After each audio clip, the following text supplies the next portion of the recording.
नमस्कार दोस्तों। हमने अभी तक के दो वीडियो में बीपीएससी में आने वाले 69वीं प्रारंभिक परीक्षा के 1 से 75 तक के प्रश्नों को हल किया और उनका विस्तार रूप से चर्चा की।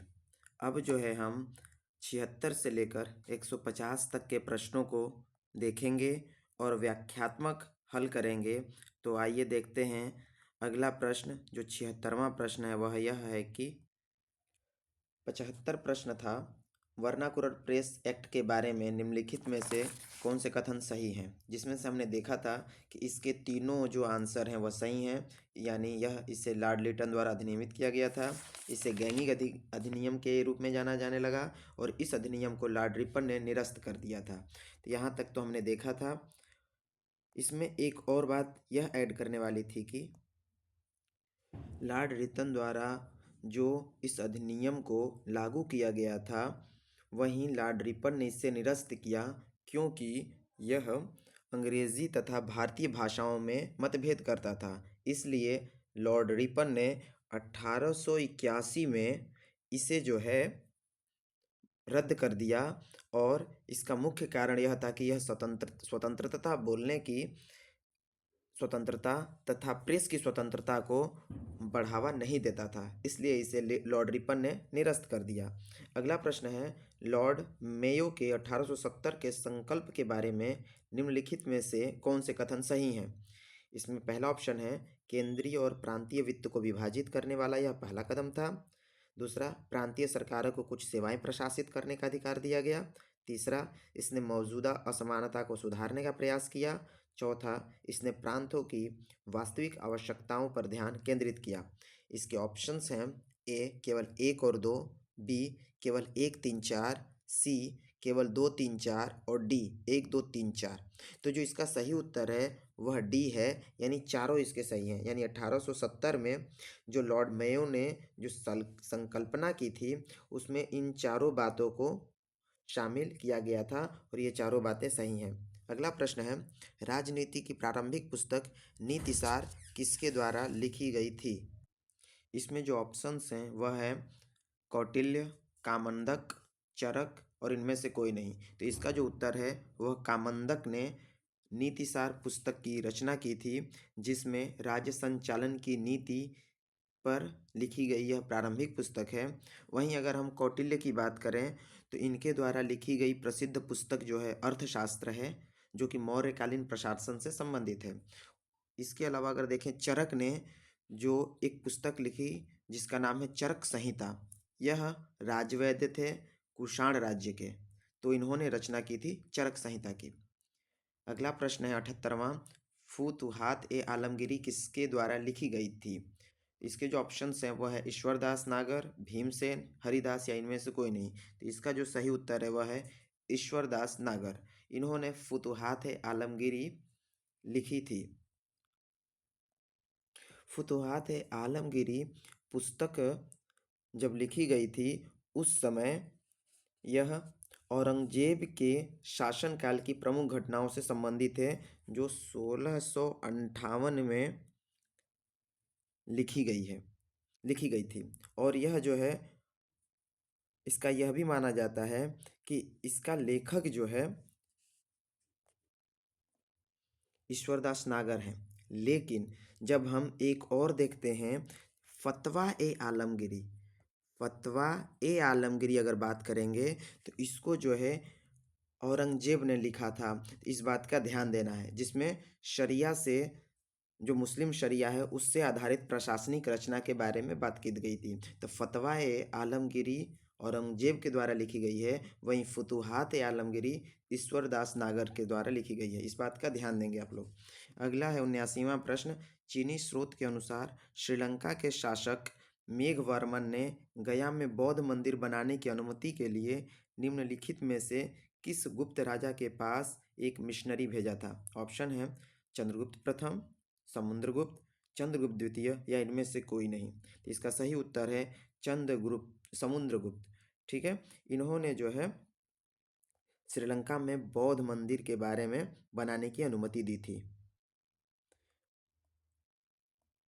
नेक्स्ट प्रश्न, कब बिहार पहली बार ब्रिटिश शासित भारत के तहत बंगाल प्रेसिडेंसी से अलग हुआ था? ऑप्शन है 1912, 1936, 1947, उपर्युक्त में से कोई नहीं। तो इसका सही उत्तर है 1912, क्योंकि 1912 में ही बंगाल से बिहार प्रेसिडेंसी अलग हुई थी। जो एक्यूरेट डेट है वो 22 मार्च 1912 है, और इसी समय से बिहार प्रांत अस्तित्व में आया, और 22 मार्च को बिहार दिवस मनाया जाता है। इसीलिए 22 मार्च को जो है बिहार दिवस मनाया जाता है, 22 मार्च। वहीं जब हम बात करें, यह जब उड़ीसा से अलग हुआ तो 1 अप्रैल 1936, 1 अप्रैल 1936 को जो है यह उड़ीसा से अलग कर दिया गया। और जब तीसरी बार विखंडित किया गया, वह था 15 नवंबर सन 2000 को जो है यह झारखंड को इससे अलग किया गया। यानी सबसे पहले बिहार को 22 मार्च सन 1912 में बंगाल प्रेसिडेंसी से अलग किया गया। फिर उसके बाद उड़ीसा से 1 अप्रैल 1936 से अलग किया गया, और झारखंड अलग हुआ 15 नवंबर सन 2000 में। तो ये मुख्य तिथियां हैं। अगला प्रश्न है, निम्नलिखित कथनों पर विचार कीजिए। पहला है, सतह क्षेत्रफल के हिसाब से विक्टोरिया झील दुनिया की सबसे बड़ी मीठे पानी की झील है। यह अफ्रीका की महान झीलों में से एक है। इसकी सीमा 4 देशों तंजानिया, युगांडा, रवांडा और केन्या से लगती है। चौथा, विक्टोरिया झील से निकलने वाली एकमात्र धारा नील नदी है, जो युगांडा के जिंजा के पास झील से बाहर निकलती है। अब ध्यान देना है इसमें कि ये क्वेश्चन क्या पूछ रहा है। तो प्रश्न है, उपर्युक्त में से कौन से कथन गलत हैं? हमें इस बात पर विशेष देना है कि गलत क्या है, सही क्या है। तो जो गलत है वह देखिए, तो सबसे पहला जो है पहला ऑप्शन देखिए, यह हिसाब से विक्टोरिया झील दुनिया की तीसरी सबसे बड़े मीठे पानी की झील है, जो कि बिल्कुल गलत जवाब है। तो एक ये सही नहीं है। और दूसरा जो है इसमें यह है कि इसकी सीमा 4 देशों तंजानिया, युगांडा, रवांडा और केनिया से लगती है, ये भी बिल्कुल सही जवाब नहीं है। तो इसके 2 ऑप्शन तो इसी तरह कट गए। बाकी बचते हैं 2 और 4। तो देखिए 1 और 3 नहीं होंगे, यानी डी ऑप्शन गलत है। बाकी देखिए, यह अफ्रीका की महान झीलों में से एक है, और विक्टोरिया झील से निकलने वाली एकमात्र धारा नील नदी है, जो युगांडा के जिंजा के पास झील से बाहर निकलती है। अगला प्रश्न है, हीट वेव के संबंध में निम्नलिखित कथनों पर विचार कीजिए। पहला ऑप्शन है, यदि किसी मैदानी इलाके का अधिकतम तापमान कम से कम 30 डिग्री सेल्सियस या इससे अधिक तक पहुंच जाता है तो उसे हीट वेव माना जाता है। दूसरा, यदि किसी पहाड़ी इलाके का अधिकतम तापमान कम से कम 40 डिग्री सेल्सियस या इससे अधिक तक पहुंच जाता है तो उसे हीट वेव माना जाता है। अब ऑप्शन क्या है, उपर्युक्त में से कौन से कथन सही हैं? देखिए, इस वाले में 81 में जो पूछा था गलत पूछा था, और इसमें बोल रहा है कि सही है, तो इस बात का भी ध्यान देंगे। तो ऑप्शन है 1 और 2 दोनों, बी है केवल 1, सी है केवल 2, और डी है न तो 1 और न ही 2। तो जो इसका सही आंसर है वह है डी, यानी ये दोनों गलत है, क्योंकि यहाँ पर ये जो बात की गई है इसमें, यह बिल्कुल अपोजिट बात की गई है दोनों ऑप्शन में। तो यहाँ पे होगा कि हीट वेव के संबंध में, यदि किसी मैदानी क्षेत्र का तापमान कम से कम 40 डिग्री, अगर मैदानी क्षेत्र की बात करेगा तो कम से कम 40 डिग्री होना चाहिए या इससे अधिक पहुंच जाता है तो उसे हीट वेव माना जाता है, जो कि यहाँ पे 30 डिग्री दिया है। वहीं जब हम देखते हैं कि पहाड़ी क्षेत्र में, तो पहाड़ी क्षेत्र का तापमान कम से कम 30 डिग्री या इससे अधिक हो तो हीट वेव माना जाता है। इसलिए ये दोनों गलत है। अगर इसके जगह पे ये और इसके जगह पे ये रहता तो हमारा आंसर सही होता। तो इस बात का ध्यान देंगे। देखिए, कंफ्यूज करने के लिए इसलिए सही यहाँ पे दे दिया है, ताकि आप कंफ्यूज हो जाए। तो इस बात को ध्यान देना है। अगला है, निम्नलिखित यानी सूची 1 को सूची 2 से सुमेलित कीजिए। पहला है खोजकर्ता और दूसरा है जन्म स्थान, यानी जो खोजकर्ता है उनका जन्म स्थान कहाँ पर है। तो जो इसके आंसर्स हैं, ऑप्शंस हैं क्रिस्टोफर कोलंबस, उसके बाद है Jacques Cartier, sir Francis Drake और फर्डिनेंड मैगलन। इनके जो ऑप्शन ये हैं, सही उत्तर है ए। जो क्रिस्टोफर कोलंबस था वह इटली का था, ठीक है। जैक्स कार्टियर जो था वह फ्रांस का था। फिर है सर फ्रांसिस ड्रेक, यह जो था यूनाइटेड किंगडम यानी यूके का था। और फर्डिनेंड मैगलन, यह पुर्तगाल का था। तो हमारा इस प्रकार से इसका आंसर हो जाएगा ए। अगला है, यूएई के रियासती राज्य हैं। यूएई, यूएई यानी यूनाइटेड अरब इमारात। यूनाइटेड अरब इमारात के रियासती राज्य कौन कौन से हैं? तो ये आपको ध्यान रखना होगा कि 1971 में 1971 में फारस की खाड़ी के 7 राज्य मिलकर एक स्वतंत्र संयुक्त अरब अमीरात की स्थापना हुई, जिसमें हम देखते हैं कि उस समय तक 7 थे। ठीक है, तो इसका जो सही उत्तर है वह है A, Abu Dhabi, Dubai, Sharjah, Ajman, Al Ain, Fujairah, Ras Al खैमाह। यानी कितने हो गए? 1 2 3 4 5 6 7। ठीक है, खैमाह जो था 1972 में जो है क्या हुआ, आया। 1971 में ये 6 थे, बाद में खैमाह जो है 1972 में आया। अगला है, स्वर्ण रेखा नदी निम्नलिखित में से किस गांव के पास से निकलती है? ऑप्शन से ओरमांझी, मंदार, हेहल या नगरी। सही उत्तर है नगरी। नगरी को नगड़ी भी बोलते हैं, और यह नगरी झारखंड के रांची गांव से, रांची जो है झारखंड के रांची शहर के रांची जिले से लगभग 16 किलोमीटर दक्षिण पश्चिम में स्थित गांव है, वहीं से यह निकलती है। एक छोर से दक्षिण कोयल और दूसरे छोर से जो है स्वर्ण रेखा नदी निकलती है।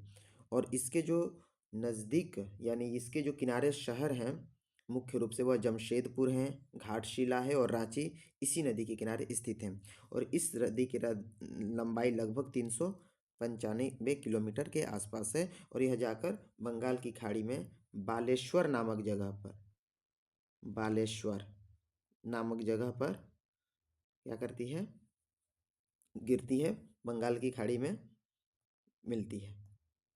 अगला प्रश्न है 86वां, निम्नलिखित में से कौन से राष्ट्रीय उद्यान या वन्य जीव अभ्यारण्य बिहार में है? पहला है वाल्मीकि राष्ट्रीय उद्यान, दूसरा है दुधवा राष्ट्रीय उद्यान, तीसरा है गजनेर वन्य जीव अभ्यारण्य, और चौथा है भीम बांध वन्य जीव अभ्यारण्य। तो सबसे पहले इस बात को ध्यान देंगे आप कि इसमें जो है सही उत्तर है, एक है दुधवा राष्ट्रीय उद्यान, यह तो उत्तर प्रदेश में है, और गजनेर वन्य जीव अभ्यारण्य जो है यह जैसलमेर राजस्थान में है। तो ये दोनों तो अपने आप कट जाएंगे, बाकी जो बचेंगे वो आपका उत्तर हो जाएगा पहला और चौथा। ये दोनों सही आंसर है, इसलिए आपका सही उत्तर हो जाएगा पहला और चौथा।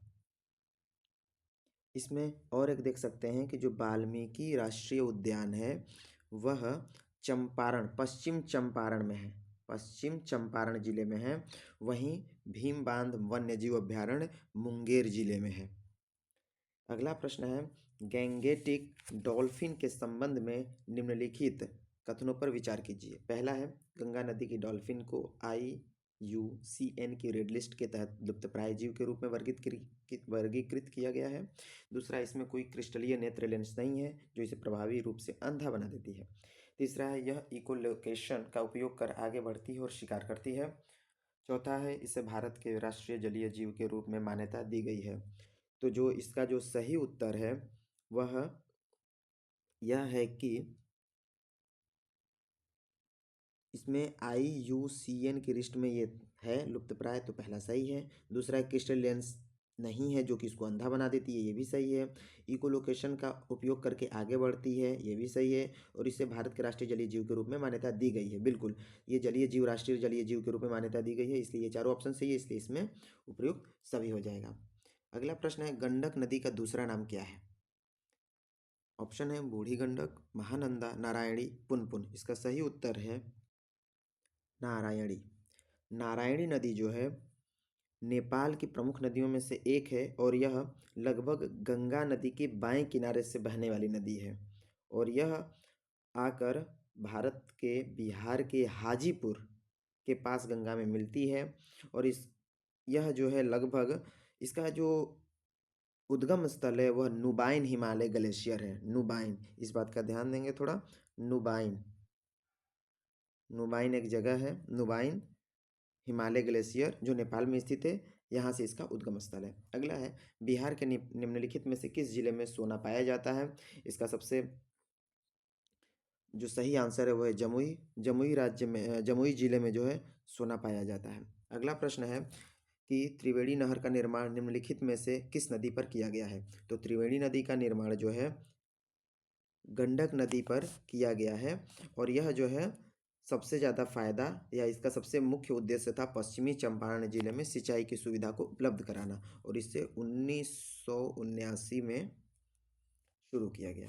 अगला प्रश्न है, अभिकथन है इसमें, देखते हैं कि घाना तट पर सोने के समृद्ध प्लेसर जमाव पाए जाते हैं और ब्राज़ील में सोने की शिराएं पाई जाती हैं। इसका जो कारण है, किसी समय ये महाद्वीप अटलांटिक तट के साथ एक साथ संयुक्त थे। सही उत्तर चुनिए। ए और आर दोनों सही हैं और आर ए की सही व्याख्या है। ए और आर दोनों सही हैं पर आर ए की सही व्याख्या नहीं है। ए गलत है पर आर सही है। ए सही है पर आर गलत है। इसका सही उत्तर है ए, यानी ए और आर दोनों सही है और आर ए की सही व्याख्या है। अगला प्रश्न है, बिहार की भौगोलिक संरचना चट्टानी प्रणालियों से बनी है। चट्टानी प्रणालियों का उनके विवरण से मिलान कीजिए।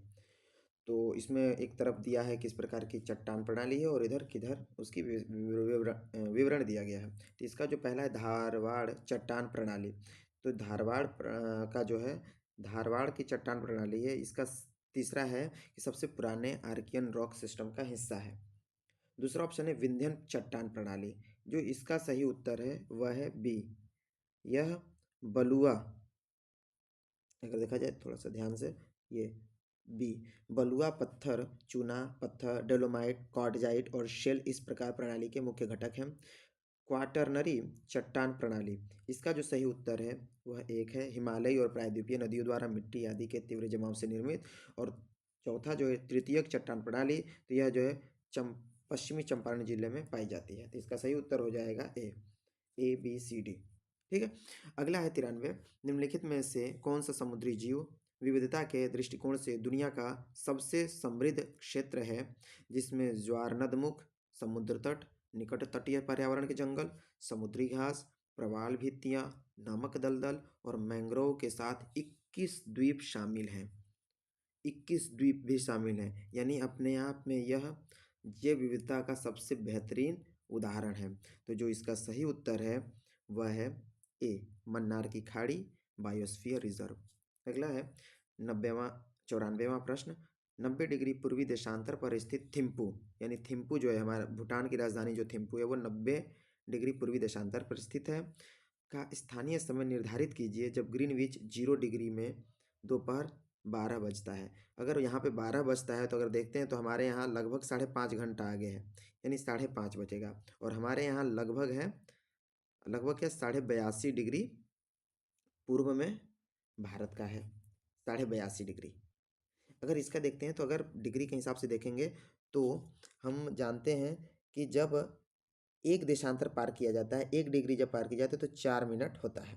जब 90 की बात कर रहा है तो 90 गुणा 4, तो 90 इंटू 4 यानी 360, और 360 मिनट हो जाएगा, 360 मिनट यानी 6 घंटे, और 6 घंटे यानी 12 बज रहा है इधर तो 6 घंटे आगे 6 PM, क्योंकि ये दोपहर की बात है, PM में 6 बजे आ जाएगा। PM और AM दोनों का चीज़ों का ध्यान देंगे तो एक्यूरेट आंसर हमारा जाएगा 6 PM। अगला प्रश्न है, निम्नलिखित में से कौन सा कथन सही है? ए, धारवाड़ चट्टान संरचना में प्राकृतिक गैस पाई जाती है। बी, अभ्रक कोडरमा में पाया जाता है। सी, कडप्पा श्रृंखला हीरों के लिए प्रसिद्ध है। और डी, पेट्रोलियम भंडार अरावली पहाड़ियों में पाए जाते हैं। सही उत्तर इसका बी, अभ्रक कोडरमा में पाया जाता है। अगला प्रश्न है, ग्लोब पर 1 डिग्री के अंतराल पर खींची गई अक्षांश रेखाएं कितनी हैं?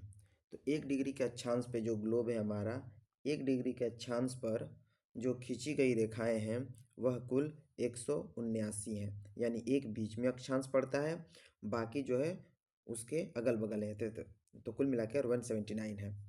अगला है, कोसी मैदान की माध्य समुद्र तल से औसत ऊंचाई, तो इसका जो औसत ऊंचाई है वह 30 मीटर है। और कोसी का मैदान जो है नवीन जड़ोढ़ मिट्टी के अंतर्गत आता है। कोसी नदी बिहार में भीम सागर के रास्ते भारत में दाखिल होती है और इस नदी से आने वाली बाढ़ से बिहार में सबसे अधिक तबाही होती है, जिसे बिहार का शोक या बिहार का अभिशाप भी बोलते हैं कोसी नदी को। वही ठीक। अगला प्रश्न है, किस पठार पर कर्क रेखा तथा भारतीय मानक समय रेखा एक दूसरे को काटती हैं? तो जो इसके ऑप्शंस हैं, बुंदेलखंड, बघेलखंड, मालवा या फिर उपर्युक्त में से कोई नहीं। इसका सही उत्तर है बघेलखंड। बघेलखंड जो है यह मध्य प्रदेश राज्य के उत्तर पूर्वी दिशा में स्थित है। अगला प्रश्न है, उत्तराखंड का कौन सा जिला तिब्बत सीमा से लगा नहीं है? अब इस बात को देखेंगे, नहीं लगा है तो है उत्तरकाशी, चमोली, अल्मोड़ा या उपयुक्त में से कोई नहीं। तो इसका सही उत्तर है अल्मोड़ा। अल्मोड़ा जो है वह तिब्बत की सीमा से नहीं लगा है। इसको उत्तराखंड के 3 जिले हैं जो तिब्बत से अंतर्राष्ट्रीय सीमा साझा करते हैं, जिसमें से पिथौरागढ़, चमोली और उत्तरकाशी है। अगला है, अल नीनो धारा कहाँ प्रवाहित होती है? 100वां प्रश्न, अल नीनो धारा। तो जो इसके ऑप्शंस हैं, प्रशांत महासागर, हिंद महासागर, बंगाल की खाड़ी और उपयुक्त में से एक से अधिक। तो इसका सही उत्तर है प्रशांत महासागर। प्रशांत महासागर एक गर्म जलधारा है जो अल नीनो एक गर्म जलधारा है जो प्रशांत महासागर से प्रवाहित होती है, और यह भूमध्य क्षेत्र की उस समुद्री घटना का नाम है जो दक्षिण अमेरिका के पश्चिम तट पर स्थित इक्वाडोर और पेरू देशों के तटीय समुद्री जल में कुछ सालों के अंतराल पर घटित होती है, और यह समुद्र में होने वाली उथल पुथल है और इससे समुद्र के सतही जल का तापमान सामान्य से थोड़ा अधिक हो जाता है, और यह 2 से 5 साल में एक बार घटित होता है।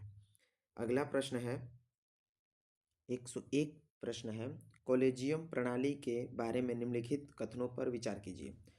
पहला है, सुप्रीम कोर्ट कॉलेजियम एक 5 सदस्यीय निकाय है जिसकी अध्यक्षता भारत के मौजूदा मुख्य न्यायाधीश करते हैं, और उस समय इसमें न्यायालय में कार्यरत 4 अन्य वरिष्ठतम न्यायाधीश शामिल होते हैं। दूसरा है, संसद ने विधि द्वारा कॉलेजियम प्रणाली का आरंभ किया है। तीसरा है, उच्चतम न्यायालय और उच्च न्यायालयों के न्यायाधीशों की नियुक्ति कॉलेजियम प्रणाली के माध्यम से की जाती है। और चौथा है, कॉलेजियम प्रणाली की शुरुआत वर्ष 1993 में न्यायाधीश PN भगवती के ऐतिहासिक फर्स्ट जज मामले के उपलक्ष्य में की गई थी। इसका जो सही उत्तर है वह है पहला। पहला सही है क्योंकि सुप्रीम कोर्ट कॉलेजियम में 5 सदस्यीय निकाय है जिसमें से एक CJI होंगे और 4 अन्य वरिष्ठतम न्यायाधीश होते हैं। और दूसरा जो सही आंसर है इसमें से वह है 3 कि उच्चतम न्यायालय और उच्च न्यायालयों के न्यायाधीशों की नियुक्ति कॉलेजियम प्रणाली के माध्यम से ही की जाती है। बाकी संसद के द्वारा ये कॉलेजियम प्रणाली आरंभ नहीं की गई, और ये जो है PN भगवती जो थे, ये भी आंसर सही नहीं है। तो इसका सही उत्तर हो जाएगा पहला और तीसरा। पहला और तीसरा हमारा D ऑप्शन में है।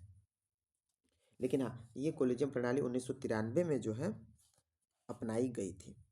अगला है कि भारतीय संविधान के 42वें संशोधन के संबंध में निम्नलिखित कथनों पर विचार कीजिए। पहला है, इसमें प्रस्तावना में 3 शब्द जोड़े, समाजवाद, धर्मनिरपेक्ष और अखंडता। दूसरा, इसने संविधान में 8 मौलिक कर्तव्य जोड़े।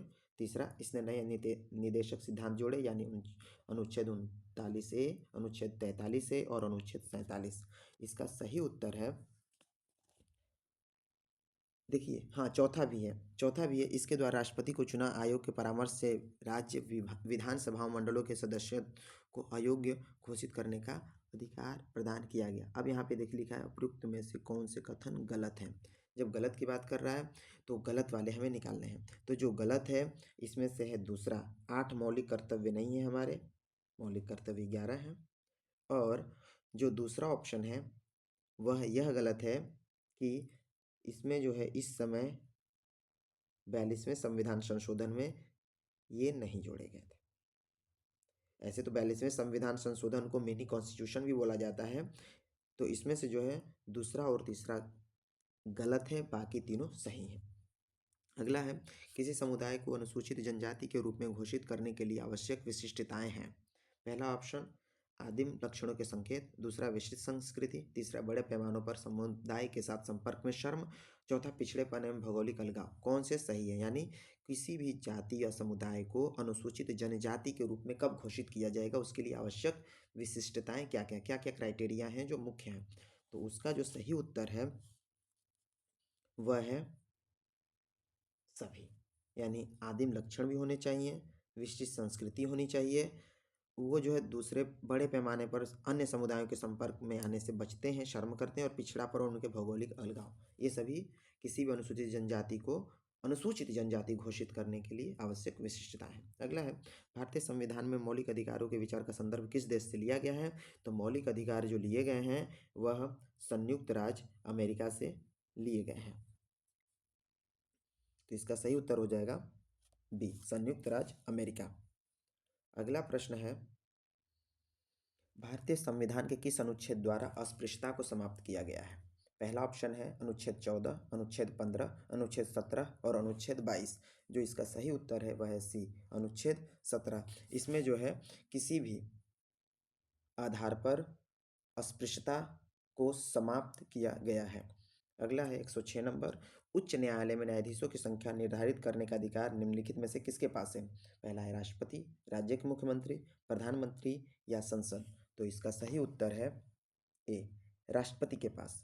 राष्ट्रपति जो है न्यायाधीशों की संख्या निर्धारित करते हैं और इसका उल्लेख जो है संविधान के अनुच्छेद 216 में किया गया है, आर्टिकल यानी अनुच्छेद 216 में किया गया है। 107वां प्रश्न है, पांचवी अनुसूची किस विशिष्ट समूह के लोगों के शासन और हितों की सुरक्षा से संबंधित है? ऑप्शन है अनुसूचित जाति, धार्मिक अल्पसंख्यक, अनुसूचित जनजाति, भाषाई अल्पसंख्यक। इसका सही उत्तर है सी, अनुसूचित जनजाति। अनुसूचित जनजाति को पांचवी अनुसूची में रखा गया है जो उनके हितों के बारे में बात करता है। अगला प्रश्न है, भारतीय और पांचवी अनुसूची में जो है मुख्यतः उन राज्यों को यानी संविधान की पांचवी अनुसूची असम, मेघालय, त्रिपुरा, मिजोरम को छोड़कर किसी भी राज्य में अनुसूचित क्षेत्रों, अनुसूचित जनजातियों के प्रशासन और नियंत्रण से संबंधित है। यानी असम, मेघालय, त्रिपुरा, मिजोरम को छोड़कर इनके लिए अलग विशेष सूची अलग से बारे में बताई भी गई हैं चीज़ें हमारे संविधान में। अगला है 108वां, भारतीय सर्वोच्च न्यायालय ने किन किन मुकदमों में सर्वप्रथम संविधान के मूल ढांचे का सिद्धांत दिया? पहला ऑप्शन है गोलकनाथ बनाम पंजाब राज्य, दूसरा है केशवानंद भारती बनाम केरल राज्य, तीसरा मिनर्वा मिल्स बनाम भारतीय संघ और डी है ए और बी दोनों। इसका सही उत्तर है बी, केशवानंद भारती बनाम केरल राज्य। यह जो है मूल ढांचे के सिद्धांत को प्रतिपादित करता है और इसमें न्यायालय ने खुद बोला है कि सर्वोच्च न्यायालय ने भारतीय संविधान की उस मूल संरचना को निर्धारित किया था जिसने संविधान द्वारा संशोधित नहीं किया जा सकता, यानी केशवानंद भारती बनाम केरल राज्य। अगला प्रश्न है, सूची 1 में सूचीबद्ध राजनीतिक दलों को सूची 2 में उनकी स्थापना के वर्ष के साथ सुमेलित कीजिए। तो इसका है भारतीय कम्युनिस्ट पार्टी जो मार्क्सवादी है वह जो उसकी स्थापना 1964 में हुई थी। ठीक है, भारतीय कम्युनिस्ट पार्टी की स्थापना जो है भारतीय कम्युनिस्ट पार्टी की स्थापना 1925 में ही हुई थी। बहुजन समाजवादी पार्टी जो है बहुजन समाज पार्टी उसकी स्थापना 1984 में की गई और all India Trinamool Congress AITC की स्थापना 1998 में की गई। इसका सही उत्तर हो जाएगा ए। अगला है, किन किन अनुच्छेदों के अंतर्गत अध्यक्ष सदन के किसी सदस्य को उसकी मातृभाषा में बोलने की इजाज़त दे सकता है? इसका सही उत्तर है सी, अनुच्छेद 120 1 के तहत राज्यसभा के सभापति या लोकसभा का अध्यक्ष किसी सदस्य को जो हिंदी या अंग्रेजी में अपनी पर्याप्त अभिव्यक्ति नहीं कर पाता है उसे अपनी मातृभाषा में संसद को संबोधित करने की इजाज़त दे सकता है। अगला प्रश्न है, RBI के विदेश मुद्रा भंडार FIR में निम्नलिखित में से कौन से शामिल हैं? विदेशी मुद्रा परिसंपत्तियां, दूसरा सोना, तीसरा विशेष आहरण अधिकार, चौथा आरक्षित किस्त स्थिति। नीचे दिए गए कूट का प्रयोग कर सही उत्तर चुनिए। केवल 1 और 2, केवल 2 3 4, केवल 1 2 3 और उपयुक्त सभी। तो इसका सही उत्तर है डी, उपयुक्त सभी, यानी ये सभी चीज़ें जो हैं विदेशी मुद्रा भंडार में शामिल हैं। विदेशी मुद्रा परिसंपत्तियां, सोना, विशेष आहरण अधिकार और आरक्षित किस्त स्थिति। अगला है 112वां प्रश्न, उत्पत्ति के नियम के बारे में निम्नलिखित कथनों पर विचार कीजिए। पहला है, उत्पत्ति के नियम किसी उत्पाद के राष्ट्रीय स्रोत को निर्धारित करने के लिए आवश्यक मानदंड है। दूसरा, उत्पत्ति के नियम कस्टम एजेंसियों को यह जानने में मदद करते हैं कि किसी दिए गए उत्पाद पर कौन से नियम और कौन से शुल्क लागू होते हैं। तीसरा, इनका उपयोग व्यापार सांख्यिकी के प्रयोजन के लिए किया जाता है। चौथा, उनका महत्व इस तथ्य से प्रमाणित होता है कि कई मामलों में कर और प्रतिबंध आयातों के स्रोतों पर निर्भर करते हैं। उपयुक्त में से कौन से कथन सही हैं? हमें इस बात का ध्यान देना है कि सही और गलत क्या पूछ रहा है। तो जो इसका सही उत्तर है वह है डी, यानी इसके सभी उत्पत्ति के नियम, ये चारों कथन सही हैं। अगला है 113वां प्रश्न, शिशु मृत्यु दर के बारे में निम्नलिखित कथनों पर विचार कीजिए। पहला है, यह शिशु के जन्म से लेकर ठीक 1 वर्ष की आयु के बीच मृत्यु की संभावना है, जो प्रति 10,000 जीवित जन्मों पर व्यक्त की जाती है।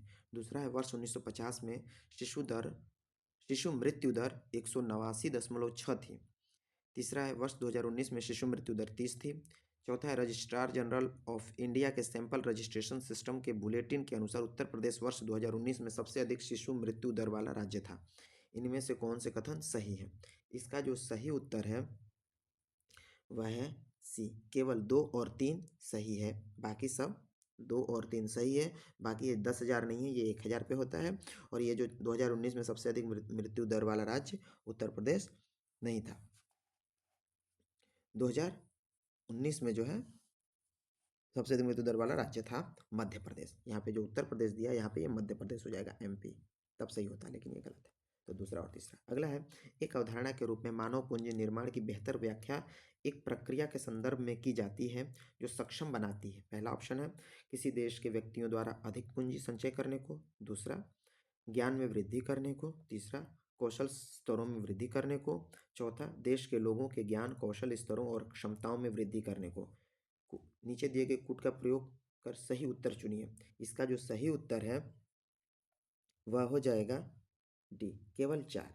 केवल चौथा जो है, मानव पूंजी निर्माण को बेहतर व्याख्या प्रक्रिया के संदर्भ में सक्षम वही बनाता है जो देश के लोगों के ज्ञान कौशल स्तरों और क्षमताओं में वृद्धि करने को के बारे में बात करता है। अगला प्रश्न है, दिवाला और शोधन अक्षमता के संबंध में निम्नलिखित कथनों पर विचार कीजिए। पहला है, शोधन अक्षमता से तात्पर्य उस वित्तीय स्थिति से है जिसमें कोई व्यक्ति या संस्था बकाया होने पर अपने ऋणों का भुगतान करने में असमर्थ होता है। दूसरा, दिवाला एक कानूनी प्रक्रिया को संदर्भित करता है जहां देनदार की संपत्ति लेनदारों के लाभ के लिए समाप्त या पुनर्गठित की जाती है। तीसरा, शोधन अक्षमता एक आस्था है जबकि दिवाला निष्कर्ष है। चौथा, भारतीय दिवाला और शोधन अक्षमता कार्यवाही की देखरेख के लिए जिम्मेदार नियामक निकाय है। इसमें से पूछ रहा है कौन से कथन सही हैं। तो इसके जो कथन सही हैं, जो सही उत्तर है वह है सी, केवल चौथा सही है, बाकी सब इसमें गलत है। अगला है, औद्योगिक नीति संकल्प किस वर्ष अपनाया गया? ऑप्शंस हैं 1956, 1954, 1952 और 1950। इसका सही उत्तर है 1956। 1956 में ही औद्योगिक नीति संकल्पना को अपनाया गया था। वर्ष 1956 के औद्योगिक नीति संकल्प ने उद्योगों की 3 श्रेणियों की पहचान की, जिसमें से सार्वजनिक क्षेत्र के विकास आरक्षित की बात की गई है, राज्य की भागीदारी के बारे में बात की गई है और निवेश की पहल निजी उद्यमियों से होती है, और यह भारत के औद्योगिक विकास से संबंधित पहला दस्तावेज था। अगला जो प्रश्न है वह है 117वां, उत्पादन संबंध प्रोत्साहन योजना के बारे में निम्नलिखित कथनों पर विचार कीजिए। ऑप्शंस हैं, यह योजना घरेलू विनिर्माण को बढ़ावा देने और मोबाइल फोन विनिर्माण तथा निर्दिष्ट इलेक्ट्रॉनिक घटकों में बड़े निवेश को आकर्षित करने के लिए उत्पादन से जुड़े प्रोत्साहन की पेशकश करती है। दूसरा, इस योजना में आवेदकों की 2 श्रेणियां हैं, वैश्विक कंपनियां और घरेलू कंपनियां। तीसरा, यह योजना पात्र कंपनियों को 6 वर्षों की अवधि के लिए भारत में निर्मित और लक्ष्य श्रेणी में शामिल वस्तुओं की शुद्ध वृद्धिशील बिक्री पर लगभग 8% का औसत प्रोत्साहन प्रदान करती है। चौथा, PLI के तहत लक्ष्य श्रेणी में laptop, tablet, all in one PC, server और अल्ट्रा स्मॉल फॉर्म फैक्टर शामिल होंगे। इसके कौन से कथन गलत हैं? तो इसके जो गलत कथन है वह है दूसरा और तीसरा, यानी यह जो है 2 श्रेणियों के बारे में बात नहीं करता और ये 6 वर्षों की अवधि के 8% से ज़्यादा के प्रोत्साहन के प्रदान करने की बात नहीं करता। यानी दूसरा और तीसरा इसके सही आंसर हो जाएंगे। अगला प्रश्न है कि स्वामित्व योजना के संबंध में निम्नलिखित कथनों पर विचार कीजिए। यह खान मंत्रालय के दायरे में कार्यरत एक केंद्रीय क्षेत्र की योजना है। दूसरा, यह योजना CORS नेटवर्क की तरह जियो पोजिशनिंग इंफ्रास्ट्रक्चर को 5 सेंटीमीटर तक की सटीकता प्रदान करने योग्य मानक बनाने का प्रयास कर रही है। CORS का मतलब क्रॉस ओरिजिन रिसोर्स शेयरिंग है। यह योजना ड्रोन तकनीक का उपयोग कर भूमि के छोटे छोटे खंडों का नक्शा तैयार करके ग्रामीण बस्तियों के क्षेत्रों की संपत्ति का स्पष्ट स्वामित्व स्थापित करने के लिए एक सुधारात्मक पहल प्रदान करती है। अभी इसमें पूछ रहे हैं उपर्युक्त में से कौन से कथन गलत हैं। जो गलत कथन है उसमें जो ऑप्शंस हैं उसके अनुसार जो हो जाएगा पहला और तीसरा, यानी इसका जो सही उत्तर है ए, पहला और तीसरा यानी बी, 1 और 3 जो हो जाएगा इसका आंसर हो जाएगा। अगला है, किसी वित्तीय आपातकाल की स्थिति में अनुच्छेद 360 को लागू करने का या के परिणाम निम्नलिखित में से कौन से हैं। पहला ऑप्शन है, राष्ट्रपति राज्यों को राज्य मामलों के संबंध में सेवारत सभी या किसी वर्ग के कर्मचारियों के वेतन और भत्ते कम करने का आदेश दे सकते हैं। दूसरा है, राज्य विधानमंडल द्वारा पारित धन विधेयक या अन्य वित्तीय विधेयक को राष्ट्रपति के विचारार्थ आरक्षित रखने की आवश्यकता नहीं है। तीसरा है, राष्ट्रपति उच्चतम न्यायालय और उच्च न्यायालयों के जजों के साथ संघ मामलों के संबंध में सेवारत सभी या किसी वर्ग के कर्मचारियों के वेतन और भत्ते कम करने का आदेश दे सकते हैं। चौथा है, राज्य विधानमंडल द्वारा पारित होने के बाद धन विधेयक या अन्य वित्तीय विधेयक राष्ट्रपति के विचारार्थ आरक्षित रखी जाएगी। नीचे दिए गए कूट का प्रयोग कर सही उत्तर चुनिए। इसमें से ऑप्शन है केवल 1, 3, 4, केवल 2, केवल 1 और 2, उपयुक्त सही भी। तो इसका सही उत्तर है केवल 1, 3, 4, यानी पहला सही है, यानी वेतन को कम किया जा सकता है। उसके बाद तीसरा सही है, उच्चतम न्यायालय और उच्च न्यायालय के जजों के साथ संघ मामलों में किसी वर्ग के कर्मचारी वेतन और भत्ते कम करने का आदेश दे सकते हैं, और चौथा भी सही है। अगला प्रश्न है, निम्नलिखित में से कौन से कारक संभावित रूप से भारतीय अर्थव्यवस्था में मुद्रास्फीति जनित मंदी में योगदान कर सकते हैं। ऑप्शंस हैं, सरकारी खर्च में वृद्धि के कारण उच्च मुद्रास्फीति दबाव, औद्योगिक उत्पादन में गिरावट और आर्थिक विकास में सुस्ती, कुल मांग और उपभोक्ता खर्च में कमी, घरेलू मुद्रा की वृद्धि के कारण निर्यात प्रतिस्पर्धात्मकता में कमी। नीचे दिए गए कूट का प्रयोग कर सही उत्तर चुनिए। ऑप्शंस हैं केवल 1 और 2, केवल 2 और 3, केवल 1, 3, 4, 1, 2, 3, 4। सही उत्तर है डी, 1, 2, 3, 4, यानी ये सभी सही हैं। अगला प्रश्न है, आर्थिक सर्वेक्षण 2023 के अनुसार निम्नलिखित में से कौन से कथन भारत में प्रत्यक्ष विदेशी निवेश की प्रकृति का वर्णन करते हैं। पहला ऑप्शन है, निजी क्षेत्र की कम भागीदारी के कारण इसमें कमी आई है। दूसरा ऑप्शन है, महामारी के से पहले के स्तर की तुलना में इसमें वृद्धि हुई। तीसरा ऑप्शन, टेलीकॉम सेक्टर में पूरी तरह से सुधार होने के बाद भी किसी भी वित्तीय वर्ष में बिना घटे इसमें तेजी से बढ़ोतरी हुई। चौथा है, कमज़ोर वैश्विक आर्थिक स्थिति के कारण इसमें कमी आई है। तो इसका सही उत्तर चुनिए। तो इसका जो सही उत्तर है वह है डी, केवल चौथा जो है इसका प्रकृति का वर्णन करते हैं, बाकी सब उतना सही नहीं है। अगला है, बिहार के गया जिले की वर्तमान जनसंख्या कितनी है। ए है 5,98,000, बी है 3,20,000, सी है 7,80,000 और डी है 2,34,000। इसका सही उत्तर है ए, 5,98,000। अगला प्रश्न है, केंद्र सरकार के गैर योजना व्यय के बारे में निम्नलिखित में से कौन से कथन सही हैं। ऑप्शन हैं, ए, व्यय ब्याज भुगतान पर होता है, बी, व्यय विज्ञान और प्रौद्योगिकी पर होता है, सी, व्यय कृषि पर होता है, डी, उपयुक्त में से कोई नहीं। सही उत्तर है ए, व्यय ब्याज भुगतान पर होता है। केंद्र सरकार के गैर व्यय योजना के बारे में, व्यय ब्याज सरकार द्वारा गैर उत्पादक क्षेत्रों जैसे वेतन, सब्सिडी, ऋण, ब्याज, पेंशन, राज्यों और केंद्र शासित प्रदेशों की सरकारों को वैधानिक हस्तांतरण पर खर्च की जाने वाली राशि है और यह सरकार के कुल व्यय के सबसे बड़े अनुपात में से एक है। अगला प्रश्न है, वैश्वीकरण और भारत पर इसके प्रभाव के बारे में निम्नलिखित में से कौन सा कथन सत्य नहीं है। ऑप्शंस हैं, इसने वस्तुओं और सेवाओं में व्यापार का विस्तार किया है, बी, इससे प्रत्यक्ष विदेशी निवेश का प्रवाह बढ़ा है, सी, निर्यात में वृद्धि आयात में वृद्धि से अधिक है, डी, उपयुक्त में से कोई नहीं। इसका सही उत्तर है सी, यानी इसमें जो गलत है वह निर्यात में वृद्धि आयात में वृद्धि से अधिक है, ये सही नहीं है, बाकी ऊपर के दोनों सही हैं। अगला है, संघ सरकार के वित्त में नवीनतम विकास के बारे में निम्नलिखित कथनों पर विचार कीजिए। पहला है, महामारी वित्तीय वर्ष 21 के दौरान संघ सरकार का राजकोषीय घाटा सकल घरेलू उत्पाद के 9.2% तक पहुंच गया था।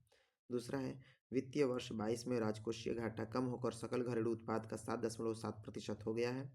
तीसरा है, पिछले 2 वर्षों में राजस्व संग्रह कम हो गया है। जो है ऑप्शंस कौन से कथन सही हैं, इसमें से केवल एक, केवल दो और तीन, दो और तीन और है उपयुक्त में से कोई नहीं। तो जो इसका सही उत्तर है वह केवल एक, पहला सही है, बाकी सब गलत है। अगला क्वेश्चन है, 1857 के विद्रोह की विफलता के निम्नलिखित कौन से कारण थे। पहला है, अंग्रेजों की सैन्य श्रेष्ठता।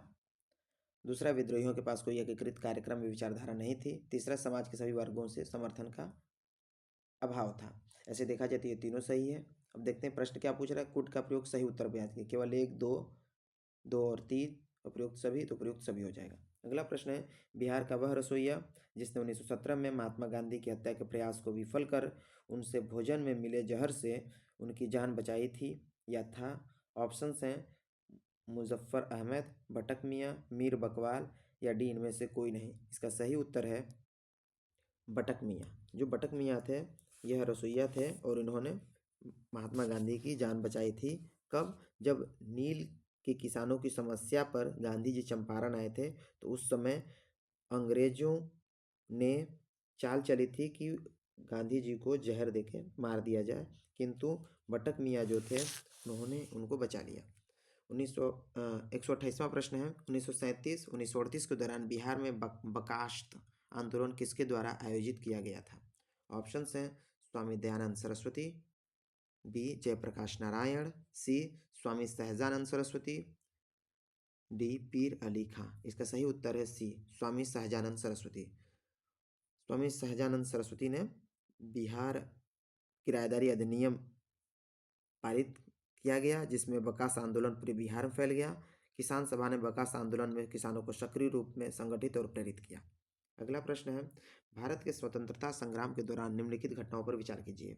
पहला ऑप्शन है होम रूल आंदोलन, दूसरा सूरत विभाजन, तीसरा खेड़ा सत्याग्रह और चौथा मिंटो मॉर्ले सुधार। इसको सही काल अनुक्रमिक क्रम में करना है, तो इसका जो सही उत्तर है वह है बी, यानी सबसे पहले दूसरा है। दूसरा सूरत विभाजन हुआ था 1907 में।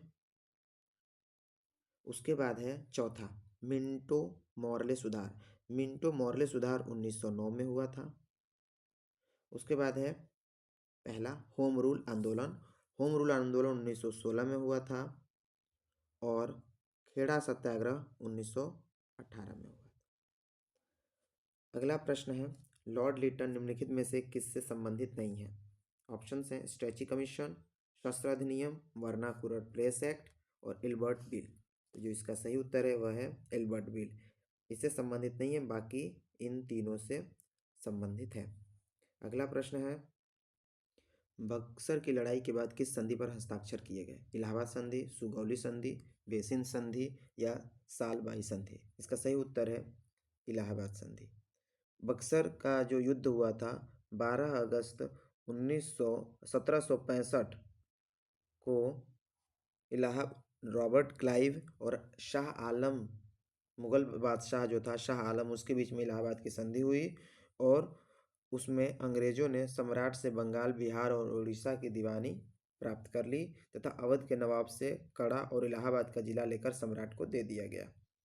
अगला प्रश्न, डच ईस्ट इंडिया कंपनी ने किस वर्ष पटना में अपना कारखाना स्थापित किया। ऑप्शन है 1635, 1632, 1643 या 1648। सही उत्तर है 1632। 1632 में पटना में डच ईस्ट इंडिया कंपनी ने अपना कारखाना स्थापित किया और इसने अपनी पहली फैक्ट्री 1605 में मछलीपट्टनम में स्थापित किया था। अगला प्रश्न है, निम्नलिखित में से किस आंदोलन में महात्मा गांधी ने भूख हड़ताल को हथियार के रूप में सर्वप्रथम प्रयोग किया था। ऑप्शन हैं असहयोग आंदोलन, बरदौली सत्याग्रह, अहमदाबाद हड़ताल या रोलट सत्याग्रह। इसका सही उत्तर है अहमदाबाद हड़ताल। 15 मार्च 1918 को 15 मार्च 1918 को गांधी जी ने अहमदाबाद मिल हड़ताल में भूख हड़ताल की और उसके हथियार के रूप में किया, और चंपारण सत्याग्रह की सफलता के पश्चात उन्होंने अनुसुईया बेन साराभाई द्वारा गांधी जी को आमंत्रित किया गया था। अगला प्रश्न है, सन 1942 में भारत छोड़ो आंदोलन में बिहार के नेताओं का महत्वपूर्ण योगदान रहा था। बिहार के कौन से प्रमुख नेता बिहार केसरी के नाम से जाने जाते थे और उन्होंने भारत छोड़ो आंदोलन में सक्रिय रूप से भाग लिया था? ऑप्शन हैं डॉक्टर राजेंद्र प्रसाद, श्री कृष्ण सिंह, अनुग्रह नारायण सिन्हा या राम मनोहर लोहिया। इसका सही उत्तर है श्री कृष्ण सिंह। श्री कृष्ण सिंह को बिहार केसरी के नाम से जाना जाता है और यह 1942 के भारत छोड़ो आंदोलन में सक्रिय भूमिका में थे और ये वर्ष 1946 से 1961 तक बिहार के पहले मुख्यमंत्री के तौर पर भी रहे थे। यानी जो बिहार के प्रथम मुख्यमंत्री थे श्री कृष्ण सिंह, वह 1946 से लेकर 1961 तक मुख्यमंत्री रहे। अगली बार, और इन्होंने सबसे पहले जमींदारी प्रथा को भी समाप्त किया था। अगला प्रश्न है, चंपारण आंदोलन के जन आंदोलन की प्रतिक्रिया में ब्रिटिश सरकार ने इस मुद्दे के समाधान के लिए कौन सा कदम उठाया? ऑप्शन है महात्मा गांधी को चंपारण का राज्यपाल नियुक्त किया गया, बिल्कुल नहीं। क्षेत्र में सख्त कर्फ्यू लागू किया और मार्शल लॉ लगाया। तीसरा है चंपारण कृषि समिति की स्थापना और चौथा है चंपारण को एक स्वतंत्र राज्य घोषित करना। इसका जो सही उत्तर है वह है चंपारण कृषि समिति की स्थापना। अगला प्रश्न है, सूची 1 को सूची 2 से मिलाइए। सूची 1 में है भारत सेवक समाज, तत्वबोधिनी सभा और आत्मीय सभा। इसमें सही बताना है कि वह कौन किससे संबंधित है। तो जो सही उत्तर है भारत सेवक समाज, यह जो थे गोपाल कृष्ण गोखले से संबंधित है। तत्वबोधिनी सभा जो है, तत्वबोधिनी सभा वह देवेंद्र नाथ टैगोर से, और आत्मीय सभा संबंधित है राजा राम मोहन रॉय से। तो इसका सही उत्तर हो जाएगा ए। अगला प्रश्न है, अंबाबाई एक स्वतंत्रता सेनानी भारत के किस राज्य की थी? केरल, आंध्र प्रदेश, कर्नाटक या मध्य प्रदेश? इसका सही उत्तर हो जाएगा कर्नाटक। अगला प्रश्न है, इनमें से कौन कैबिनेट मिशन के सदस्य नहीं थे? पी लॉरेंस, एवी अलेक्जेंडर, जे एंड्रयू या इनमें से कोई नहीं? तो इसका जो सही उत्तर है वह है सी, जे एंड्रयू। ये जो लॉरेंस कमीशन में 3 लोग थे, पैथिक लॉरेंस, स्टेफोर्ड क्रिप्स और एवी अलेक्जेंडर। अगला प्रश्न है, सुरक्षा वॉल्व सिद्धांत के आधार पर भारतीय राष्ट्रीय कांग्रेस की स्थापना ब्रिटिश सरकार को खतरों से बचाने के लिए थी। उपयुक्त विचार किस नेता के थे? पहला ऑप्शन है सी राजगोपालाचारी, बी लाला लाजपत राय, सी विपिन चंद्रपाल और डी इनमें से कोई नहीं। इसका जो सही उत्तर है वह है बी लाला लाजपत राय। लाला लाजपत राय 28 दिसंबर 1885 में जब राष्ट्रीय कांग्रेस की स्थापना हुई तो इस समय उन्होंने सुरक्षा वॉल्व की संज्ञा दी थी, जो कि एक अंग्रेज अधिकारी था, एओ ह्यूम के द्वारा स्थापित की गई। अगला प्रश्न है, निम्नलिखित में से भारतीय राष्ट्रीय कांग्रेस के किस अधिवेशन में पहली बार मौलिक अधिकारों से संबंधित प्रस्ताव पारित किए गए थे? ऑप्शन हैं सूरत अधिवेशन 1907, गया अधिवेशन 1922, कराची अधिवेशन 1931 और उपरोक्त में से कोई नहीं।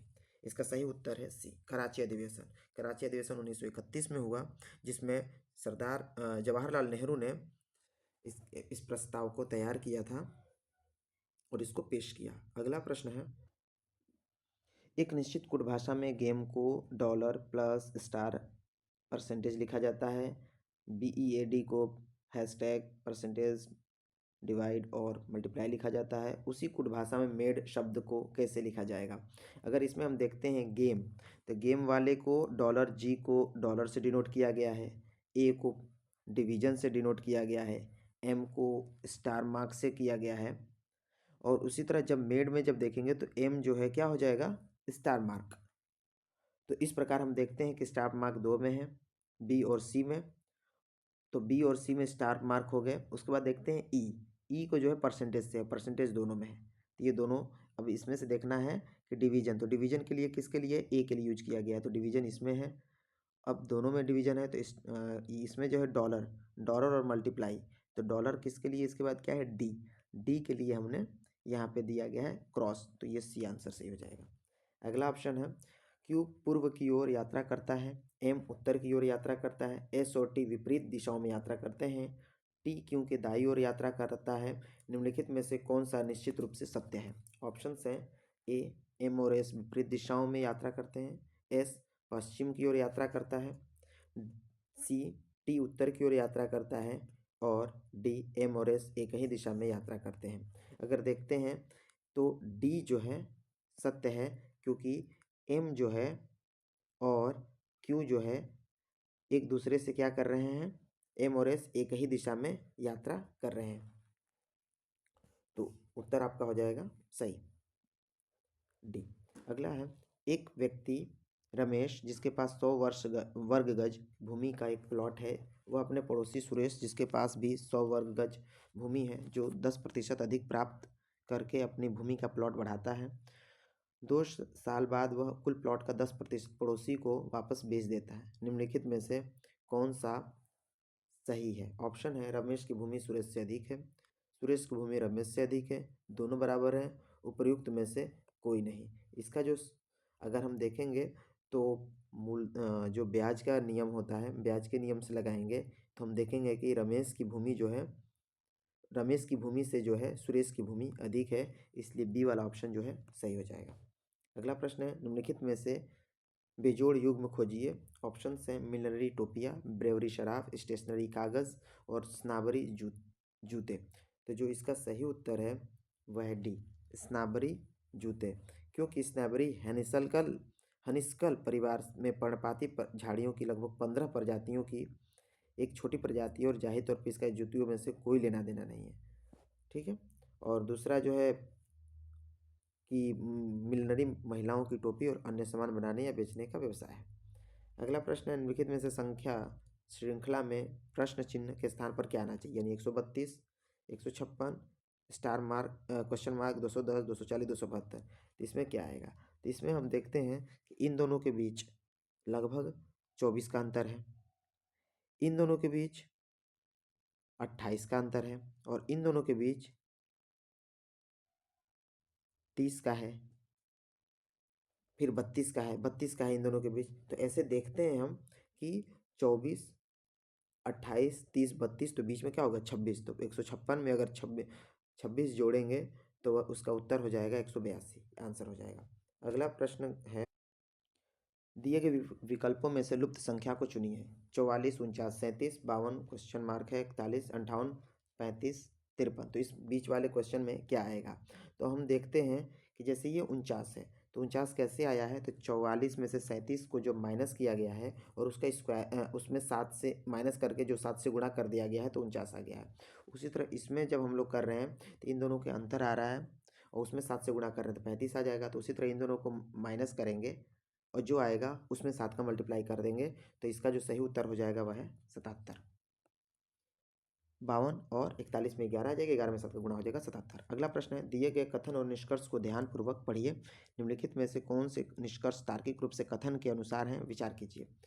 कथन है, किसी एक दिवसीय क्रिकेट मैच में टीम ने कुल 200 रन बनाए, जिनमें से 160 रन स्पिनरों द्वारा बनाए गए। निष्कर्ष है, टीम के 80% खिलाड़ी स्पिनर थे। दूसरा है, ओपनिंग बल्लेबाज स्पिनर थे। सही उत्तर क्या होगा यह सुनिए, चलिए चुनिए। केवल एक कथन अनुसरण करता है, केवल 2 अनुसरण करता है, 1 और 2 दोनों कथन का अनुसरण करते हैं, न तो 1 और न ही 2 का अनुसरण करते हैं। तो जो इसका सही उत्तर हो जाएगा वो डी हो जाएगा, क्योंकि न एक ही अनुसरण कर रहा है, स्पिनर के बारे में बात नहीं की गई है और न ही जो है इसमें ओपनिंग बल्लेबाज स्पिनर के बारे में बात की गई है। इससे कोई लेना देना नहीं, इसलिए दोनों ही ऑप्शन गलत है और कोई अनुसरण नहीं कर रहा है। अगली बात है, अगला क्वेश्चन है 148वां, एक कुट भाषा में यदि ग्रेट को 7182222620 और मोंग को 13121411 लिखा जाता है तो उसी भाषा में विग्रस को कैसे लिखा जाएगा? तो इसको हम देखते हैं कि जिस अंक पे जो नंबर है उसी को लिया गया है। जैसे देखिए, जी को 7, आर को 18वें नंबर पे आता है, ई जो है ग्रेट, ई जो है यहाँ पे देखते हैं कि 22 लिखा गया है, ए को 26 लिखा गया है और टी को 20 लिखा गया है। ऐसे करके लिखा जा रहा है। तो उसी तरह एम को 13, ओ को 12, एन को 14 और के को 11 लिखा गया है। तो अगर वी को देखते हैं तो वी का अगर क्रम देखा जाए तो 22 आ जाएगा वैसे तो, ठीक है, 22। उसके बाद इसी तरह जब हम देखेंगे आई को 18, तो इसका जो सही उत्तर हो जाएगा वो हो जाएगा ए। अगला प्रश्न है, निम्नलिखित समूहों में से बेजोड़ को खोजिए, यानी जो मेल नहीं खा रहे उनको खोजना है। KWZB, BHKM, WCGJ और MSV। तो इसमें देखते हैं कि इन अंतर देखते हैं इन सब का। इनका अंतर जब हम आपस में देखेंगे तो इसका आ रहा है 632, 632। इसका जो आएगा, इसका भी 63, BHKM का भी 632 आ रहा है, लेकिन इसका 643 आ रहा है, और इसका जो है 632 आ रहा है, यानी सबका 632 आ रहा है, लेकिन यही है 643 आ रहा है। तो WCGJ जो हो जाएगा, सी वाला आंसर बेजोड़ का हो जाएगा, बेमेल हो जाएगा। लास्ट प्रश्न है 150वां, एक कंपनी की 4 शाखाएं MNO और P पर स्थित है। MN के उत्तर में 4 किलोमीटर की दूरी पर है, PO के दक्षिण में 2 किलोमीटर की दूरी पर है, NO से 1 किलोमीटर की दक्षिण पूर्व में है। M और P के बीच की दूरी कितने किलोमीटर में है, इसी को बताना है। तो यहाँ पे जो है हम निर्देशांक ज्यामिति का प्रयोग करेंगे, यानी जो आपके 10वें क्लास 10वीं का जो निर्देशांक ज्यामिति है उसका जो लगेगा, तो उससे हम प्रश्न निकालेंगे। तो उसमें जो होता है a² + b² किसी भी डिस्टेंस के बारे में होता है, x1 + x2 का whole square plus x2 - y1 + y2 का होल स्क्वायर, उससे करेंगे तो इसका जो सही उत्तर हो जाएगा 5.34 आ जाएगा। तो इस प्रकार हम देखें कि 2 श्रृंखला में हमने 69वीं BPSC प्रारंभिक परीक्षा जो कि 30/9/2023 को हुई थी उसको पूरा किया। अभी तक हमने जितने भी प्रश्नों को हल किया है उनका लगभग व्याख्यात्मक हल किया है। अगर किसी प्रश्न में आपको कोई समझने में दिक्कत होती है तो आप कमेंट बॉक्स में हमें कमेंट लिखकर भेज सकते हैं, और हमें लाइक शेयर सब्सक्राइब करना ना भूलें। साथ ही जिन प्रश्नों में आप लोगों को दिक्कत होती है उसे आप हमारे टेलीग्राम चैनल से भी जुड़ सकते हैं। यहाँ पे सबसे मुख्य बात यह रही कि इतिहास से जो संबंधित थे हमारे, जो मैं पहले वाले इसके वीडियो के पहले भाग में भी बात कर चुका हूँ कि इतिहास में जो है लगभग 28 प्रश्न, ये फिर से देख लीजिए, इतिहास से संबंधित 28 प्रश्न इस बार पूछे गए थे। भूगोल यानी ज्योग्राफी से लगभग 14 प्रश्न पूछे गए थे। वहीं राज्य व्यवस्था से हमें इसमें 13 प्रश्न देखने को मिले। अर्थव्यवस्था से लगभग 13 प्रश्न इससे भी देखने को मिले। जो सामान्य विज्ञान है, साइंस है, उससे जो है हमें 27 प्रश्न देखने को मिले। गणित से लगभग 10 प्रश्न, और इस बिहार स्पेशल से, बिहार से संबंधित जो है ज़्यादातर, उससे भी 18, और जो समसामयिक प्रश्न है, समसामयिक करेंट अफेयर, इनसे जो है लगभग 27 प्रश्न देखने को मिले। तो इस प्रकार हम देखते हैं कि 150 प्रश्न पूरे बिहार PCS में 2023 के प्री में पूछा गया। आगे भी हम लोग इसी तरह प्रीवियस ईयर्स पेपर सॉल्व करेंगे। तब तक से आप बने रहिए हमारे साथ द अनसीन ड्यू के साथ। आप सभी का धन्यवाद, नमस्कार, जय हिंद।